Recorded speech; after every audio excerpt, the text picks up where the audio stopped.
आंब्याच्या झाडाची योग्य निगा राखली नाही आणि आंब्याच्या झाडाला नियमितपणे त्याची पाहणी केली नाही तर आंब्याच्या झाडाला खोडकिडा लागतो आणि हा खोडकिडा अख्खं झाड नायनाट करू शकतो.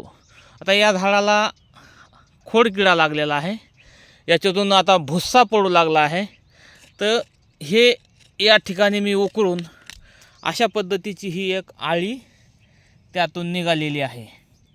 म्हणजे वेळेवर बोर्ड पेस्ट केली तर झाडाला खोडकिडा लागत नाही आणि अशा पद्धतीची ही आळी अख्खं झाड पोखरून टाकते आणि 10 ते 15 वर्षाचं झाड वाळून जाऊ शकतं.